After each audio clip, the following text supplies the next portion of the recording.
So I was watching Death Becomes Her again because for some reason that video has been really popular lately, and I had an alternate train of thought about what's happening in that movie. So stay tuned as I drain all the fun out of this film.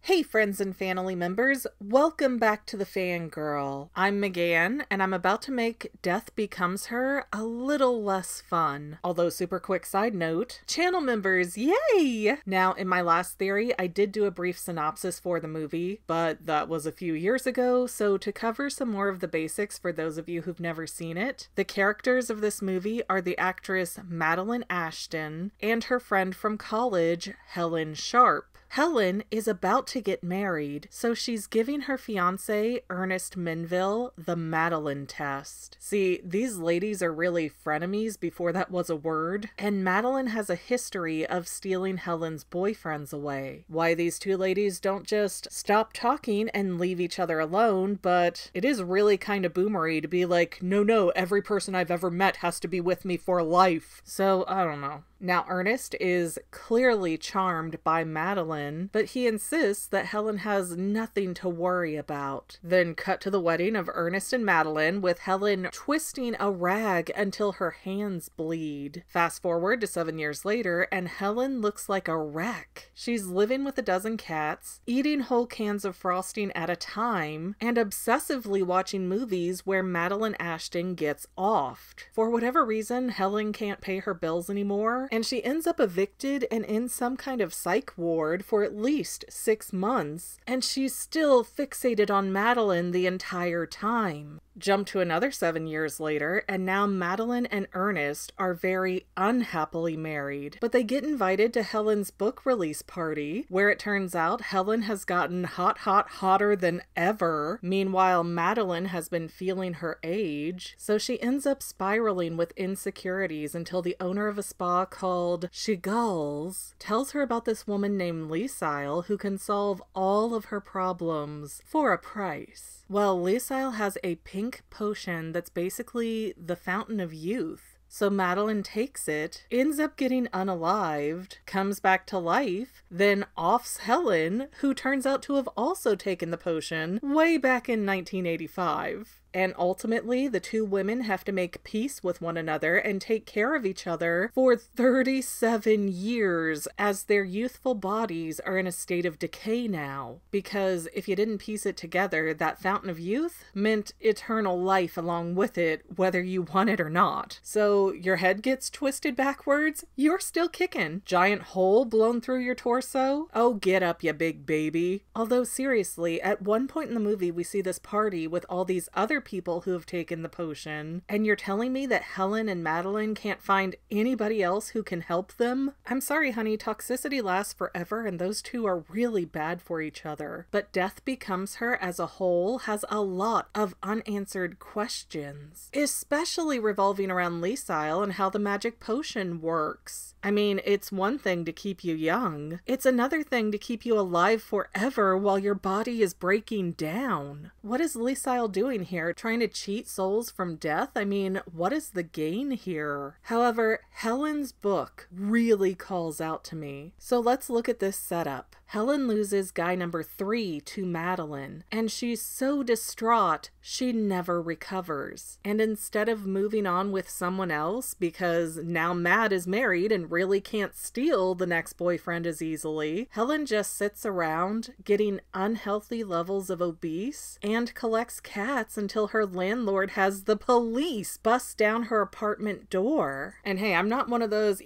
single cat ladies. I love being a single cat lady. It's like Nirvana over here. But there's a limit between I like cats and I have a problem with hoarding cats. But it looks like during those 7 years, Helen stopped working and uses all of her food stamps on cat food and frosting because it wasn't a great apartment, so rent way back in the 80s or 90s should have been manageable for a single working occupant. Then we don't see Helen ending up in a different apartment or living with someone like her mom. She ends up in an actual psychiatric hospital, and here she comes to an epiphany that she can do something about Madeline. And that's it. That's all of the context that we get between Madeline marrying Ernest and Helen rising as an author. The movie just yada yada yadas over 7 years of Helen's life, including that point in 1985 where she met Liesl and took the potion to be young and beautiful forever. But looking at Helen's life and realizing that the potion was taken just 2 years after being institutionalized as a crazy person, how could Helen have ever afforded that potion? Now, we do know that Liesl states that the price is different for everyone, and Madeline's price was so high that she almost left. And don't forget, Madeline was Little Miss Money is No Object. And then later in the movie, when the two women are back from the dead and it's revealed that both of them had taken the potion, Helen states that the potion cost her everything that she had and it was worth it. But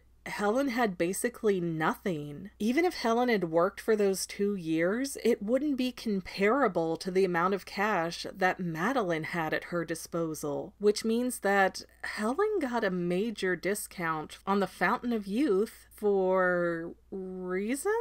Honestly, unless Liesl is just really into long-term revenge plots, I can't figure out what would have been appealing enough about Helen's situation to even want her in this exclusive group of elixir drinkers, or why Liesl would also let Madeline into the club when she would obviously know that that's Helen's enemy. Two women warring like that could draw a lot of attention to this secret society, which they almost do with their antics. So none of that makes any sense on Liesl's part. And hey, maybe Helen paid in some other way, like maybe she sacrificed some new boyfriend or her cats, because the cats do all disappear in the movie once Helen is thin. But yeah, that really doesn't have a sensible vibe to it either. So why then is Liesl taking on charity cases who seem to have nothing of financial, physical, or emotional value to bring to the group? She wasn't even like a social media influencer or even an author at that point. She was just an overweight, sad, lonely lady who probably lost all of her cats to animal control after she was committed. Yeah,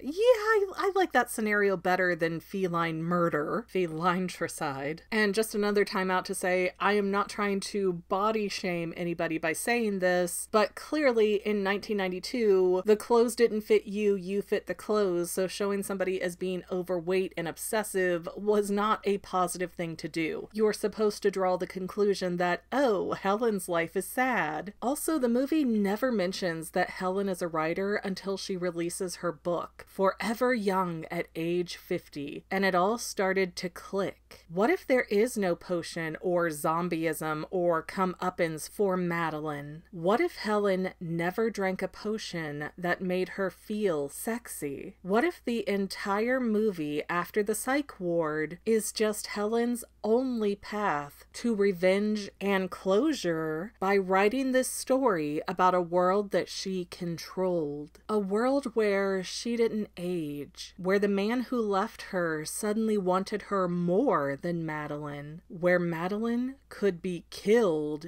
even if it wasn't permanently, and where Helen could work out all of her issues and actually become friends with her aggressor. Wow, other than being dead and falling apart, there's a lot of peace to that. It's actually a serious happily ever after for Helen. So yes, I would like to present my counter theory as an argument that Death Becomes Her isn't real, even in its own movie verse. It's a set of circumstances written by a fragile woman in therapy so that she can get her emotions out of her mind and onto paper. With her thoughts organized and a happy-ish ending in place, the real Helen in her 50s can move on. I mean, come on guys, her book is even called Forever Young young, which could have easily been an alternative title for Death Becomes Her, if not for the other movie in 1992 with that same name. And sure, the movie does say that Helen writes a beauty book, but beauty is subjective, and Helen's path to a beautiful-ish life turned out to not be based on appearances, but based on making peace. So read into that what you will.